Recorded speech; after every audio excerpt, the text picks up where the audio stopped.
Hello दोस्तों, नमस्कार।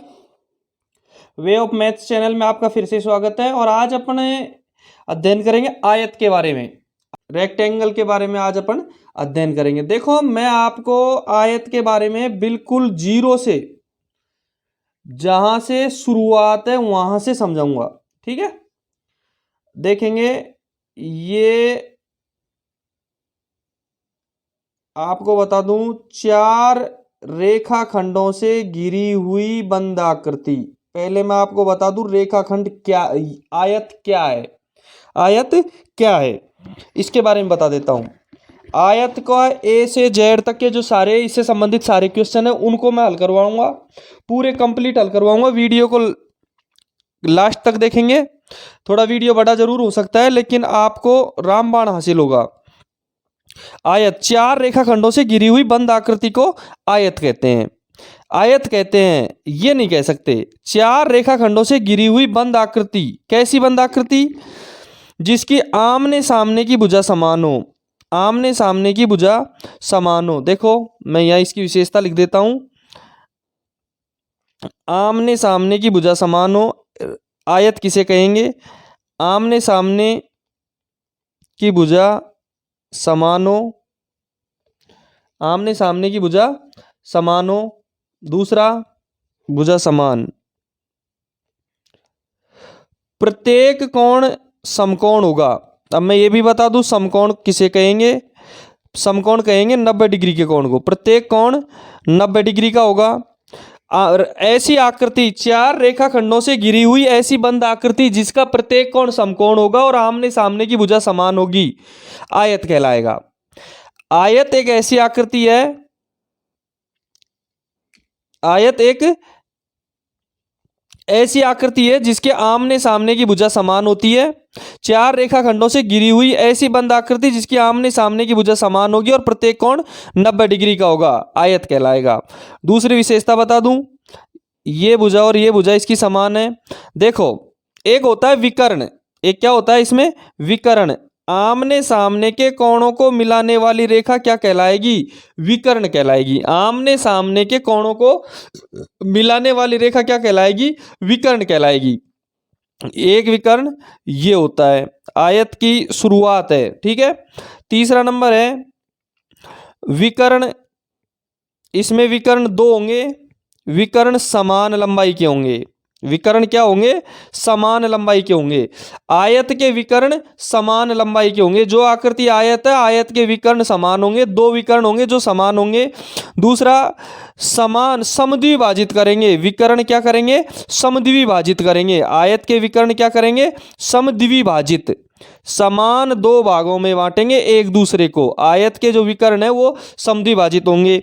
और प्रत्येक आयत का जो प्रत्येक विकर्ण होगा वो समान 2 भागों में बांटेगा। यहाँ से यहाँ तक की और यहाँ से यहाँ तक की दूरी समान है। यहाँ से यहाँ तक की और यहाँ से यहाँ तक की दूरी समान है। और ये दोनों समान लंबाई के होंगे। ये इसकी विशेषता होगी। ऐसी 4 रेखाखंडों से घिरी हुई ऐसी बंद आकृति जिसके आमने सामने की भुजा समान है, प्रत्येक कोण 90 डिग्री का है, आयत कहलाएगा। इसकी विशेषता होगी विकर्ण समान होंगे। इसमें 2 विकर्ण होंगे जो दोनों समान होंगे और विकर्ण एक दूसरे को समद्विभाजित करेंगे। ठीक है, इतना समझ में आ गया। तो आगे देखेंगे। अब इसके सूत्रों पे चलते हैं अपन। इसके सूत्रों पे चलते हैं। देखो, सूत्रों पे कैसे चलें, सूत्रों का बता देता हूं मैं आपको। पहला सूत्र होगा आयत का क्षेत्रफल। खूब पढ़ा है हमने, आयत का क्षेत्रफल। अब आयत का क्षेत्रफल का सूत्र क्या होता है ये भी मैं आपको बता देता हूं। आयत का सूत्र, क्षेत्रफल का सूत्र होगा लंबाई गुणा चौड़ाई। लंबाई गुणा चौड़ाई। आयत का क्षेत्रफल का सूत्र होगा लंबाई गुणा चौड़ाई। दूसरा, आयत का परिमाप। आयत का परिमाप। देखो, कंपटीशन का जमाना है और इसमें शॉर्टकट चलना है। कंपटीशन में जो प्रश्न होते हैं वो शॉर्टकट होते हैं। ये आपके कंपटीशन के काम का भी है और नॉर्मल सामान्य जानकारी के काम का भी है। ठीक है। आयत का परिमाप। आयत का परिमाप कह सकते हो आप। आयत का परिमाप कह सकते हो, इसको परिमिति भी कह सकते हो। आयत की परिमिति कह सकते हो। आयत का परिमाप, आयत की परिमिति। बाउंड्री भी कह सकते हो इसको, बाउंड्री। आयत की बाउंड्री भी कह सकते हो। और एक सभी भुजाओं का योग भी कह सकते हो इसको। सभी भुजाओं का योग, इसको सभी भुजाओं का योग। आयत का परिमाप, आयत की परिमिति, बाउंड्री या सभी भुजाओं का योग। इसका सूत्र होगा लंबाई प्लस चौड़ाई का 2 गुना, लंबाई प्लस चौड़ाई का 2 गुना, लंबाई प्लस चौड़ाई का 2 गुना। ध्यान रहे, जैसे मैं बोल रहा हूं वैसे का वैसे लिखना, कहना है आपको, हमेशा इसको यूं ही बोलना है कि लंबाई प्लस चौड़ाई का 2 गुना। आयत का परिमाप का सूत्र क्या होगा, आयत की परिमिति का सूत्र क्या होगा, आयत की बाउंड्री का सूत्र क्या होगा, आयत की भुजाओं, सभी भुजाओं का योग का सूत्र क्या होगा, लंबाई प्लस चौड़ाई का 2 गुना, लंबाई प्लस चौड़ाई का 2 गुना। दूसरा, आयत का विकर्ण, आयत का विकर्ण, आयत का विकर्ण देखेंगे, आयत का विकर्ण। और आयत का विकर्ण का सूत्र क्या होगा, आयत का विकर्ण का सूत्र होगा पाइथागोरस से, लंबाई, ये मैं आप बता दूंगा अभी, लंबाई स्क्वायर प्लस चौड़ाई का स्क्वायर, अंडर रूट लंबाई का स्क्वायर प्लस चौड़ाई का स्क्वायर। आयत का विकर्ण का सूत्र होगा लंबाई प्लस लंबाई का स्क्वायर प्लस चौड़ाई का स्क्वायर का अंडर रूट। ठीक है, अब देखेंगे भैया एक सूत्र और बच रहा है आपका, वो सूत्र देखेंगे। एक सूत्र बच रहा है क्षेत्रफल, क्षेत्रफल परिमाप, क्षेत्रफल परिमाप व विकर्ण, क्षेत्रफल परिमाप व विकर्ण का संबंध, क्षेत्रफल परिमाप व विकर्ण का संबंध। अब देखो इसमें क्या संबंध होगा, इसे होगा क्षेत्रफल बराबर, क्षेत्रफल बराबर परिमाप का स्क्वायर, क्षेत्रफल बराबर परिमाप का स्क्वायर बटा 8 माइनस विकर्ण का स्क्वायर, क्षेत्रफल बराबर परिमाप का स्क्वायर बटा 8 बराबर माइनस विकर्ण स्क्वायर बटा 2। यदि परिमाप दे रखा और विकर्ण दे रखे हो तो क्षेत्रफल निकलेगा परिमाप का स्क्वायर बटा 8 माइनस विकर्ण का स्क्वायर बटा 2। विकर्ण का स्क्वायर, ध्यान रहे, एक आयत में विकर्ण 2 होते हैं और समान लंबाई के होते हैं, विकर्ण 2 होते हैं और समान लंबाई के होते हैं। देखो आगे देखो, अभी अपन ने एक विकर्ण का सूत्र लिखवाया है, मैं विकर्ण को अच्छी तरीके से समझा देता हूं बारीकी से कि विकर्ण क्या होता है। कई स्टूडेंट्स के समझ में नहीं आता है कि विकर्ण किसे कहेंगे, कर्ण किसे कहेंगे। देखेंगे, आपने समकोण त्रिभुज देखा है, समकोण त्रिभुज इस तरीके से बना होता है, देखेंगे ये होता है समकोण त्रिभुज, ये होता है समकोण त्रिभुज। एक ऐसा त्रिभुज जिसका एक कोण 90 डिग्री का हो वो होगा समकोण त्रिभुज। अब देखो ये समकोण त्रिभुज होता है, ठीक है, ऐसा त्रिभुज जिसका एक कोण समकोण हो समकोण त्रिभुज कहलाएगा, एक ऐसा कोण जिसका एक कोण समकोण हो वो समकोण त्रिभुज कहलाएगा। अब देखेंगे ये 90 डिग्री का कोण है, इसका जो जिस पर ये कोण समकोण त्रिभुज खड़ा है वो होगा इसका आधार, वो होगा इसका आधार होगा, ये क्या होगा इसका आधार होगा। जिसके आश्रय ये खड़ा है वो होगा इसका लंब, वो होगा इसका लंब, और जिस जो बीच में दोनों रेखाओं को मिला रहा है वो इसका कर्ण है। ये आपने पढ़ा है, ये आपने पढ़ा है। एक समकोण त्रिभुज में एक भुजा आधार होती है, एक भुजा लंब होती है, एक भुजा कर्ण होती है। अब देखेंगे यदि मैं इसको इधर से भी मिला दूं, मैं इसको इधर से मिला दूं, एक रेखा ये खींच दूं और एक रेखा ये खींच दूं, तो ये क्या हो जाता है, ये हो जाता है आयत, ये हो जाता है आयत। आमने सामने की भुजा समान हो गई और बीच में विकर्ण हो गया, ये हो गया आयत। अब देखेंगे आधार आयत की क्या हो गई, आधार आयत की क्या हो गई, लंबाई हो गई, आधार आयत की क्या हो गई, लंबाई हो गई। आयताकार की ये जो आधार है इसका, ये आयत का लंबाई हो गई, ये लंब है ये इसकी चौड़ाई हो गई, ये इसकी चौड़ाई हो गई, और ये जो इसका कर्ण था ये इसका विकर्ण हो गया। अब दोबारा से स्पष्ट तरीके से समझेंगे, पहले एक समकोण त्रिभुज था, समकोण त्रिभुज का आधार लंब और कर्ण था, लेकिन हम उन्हें उस समकोण त्रिभुज को आयत बना दिया। आयत बनाने के बाद में आधार तो लंबाई हो गई, लंब चौड़ाई हो गई, और कर्ण क्या हो गया, विकर्ण हो गया। बस इतना समझना है आपको, इतना समझना है। ये विकर्ण इसका कर्ण हो गया, समकोण त्रिभुज का आधार लंबाई हो गई, लंब चौड़ाई हो गई, और कर्ण विकर्ण हो गया। बस इतना समझना है। इसके द्वारा एक चार्ट बनाया है पाइथागोरस प्रमेय का। पाइथागोरस प्रमेय पढ़ी होगी आपने। कर्ण बराबर कर्ण स्क्वायर बराबर आधार स्क्वायर प्लस लंब स्क्वायर। कर्ण बराबर आधार स्क्वायर प्लस लंब स्क्वायर, और कर्ण स्क्वायर बराबर आधार स्क्वायर प्लस लंब स्क्वायर, और कर्ण बराबर अंडर रूट आधार का स्क्वायर प्लस लंब का स्क्वायर। आधार का स्क्वायर प्लस लंब का स्क्वायर। ठीक है, कर्ण का मान निकालेंगे आधार का अंडर रूट आधार का स्क्वायर प्लस लंब का स्क्वायर। अब आपको कुछ नहीं करना है। मैंने कुछ ऐसे सवाल आते हैं परीक्षा में कि एक लंबाई इतनी दे रखी है, चौड़ाई इतनी दे रखी है, इसका विकर्ण बताओ एक आयत का। अब आयत का विकर्ण ज्ञात करने का सूत्र यही होगा, कर्ण ज्ञात करने का सूत्र है वही। मैंने कुछ जोड़े बना रखे हैं, वो जोड़े मैं आपको बता देता हूं, वो आपको कंठस्थ याद करने हैं। ये आपको कंठस्थ याद करने हैं। लंबाई अभी बताया मैंने आपको कि लंबाई आधार होगी, चौड़ाई लंब होगा, और विकर्ण कर्ण होगा। देखो सूत्र 3 आधार होगा, लंब चौड़ाई होगी, लंब 4 होगा, और कर्ण इसका 5 हो जाएगा। अब वो कैसे होगा वो भी मैं बता देता हूं आपको। जिस आयत की लंबाई 3 है, चौड़ाई 4 है, विकर्ण कितना होगा उसका 5 होगा। किससे? पाइथागोरस सूत्र से। किससे? पाइथागोरस सूत्र से। पाइथागोरस सूत्र होता है लंबाई का स्क्वायर चौड़ाई का स्क्वायर, 3 का स्क्वायर 9, 4 का स्क्वायर 16, और 5 का स्क्वायर 25। ध्यान रहे, लंबाई 3 चौड़ाई 4, या लंबाई चौड़ाई कितनी भी हो सकती है, चौड़ाई या लंबाई कैसे भी आप कर सकते हो। 3 का स्क्वायर 9, 4 का स्क्वायर 16, 9 और 16 25, 25 का वर्गमूल 5 होता है। तो विकर्ण की लंबाई कितनी आ गई? 5 आ गई। सेम आप यदि इन जोड़ों को याद कर लोगे, मेरी गारंटी है इनमें से अधिकतर सवाल आपको इनमें से ही मिलेंगे कि 3 और जिसकी लंबाई चौड़ाई 3 4 होगी उसका 5, 6 8 होगी उसका 10। देखो यहां तक तो दोगुने कर रखे हैं मैंने। 3 का पहाड़ा लिख रखा है, टेबल है।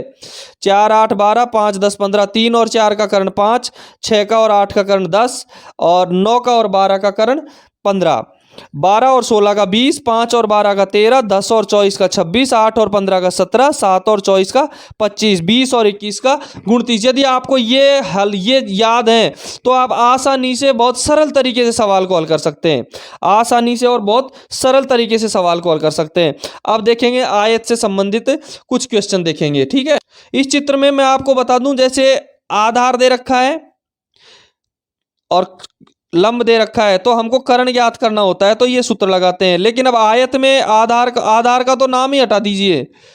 आधार लंब और कर्ण का तो नाम आयत में रहेगा ही नहीं। ये रहेगी लंबाई चौड़ाई और विकर्ण। लंबाई चौड़ाई और विकर्ण। लंबाई हमारे पास है, लंबाई और चौड़ाई दोनों के स्क्वायर को जोड़ करके उसका वर्गमूल निकालेंगे तो विकर्ण की लंबाई प्राप्त हो जाएगी। अब देखेंगे इससे संबंधित कुछ क्वेश्चन करवाता हूं मैं आपको। छोटे छोटे से बड़े क्वेश्चन की ओर लेके चलता हूं, छोटे छोटे से बड़े क्वेश्चन की ओर लेके चलता हूं।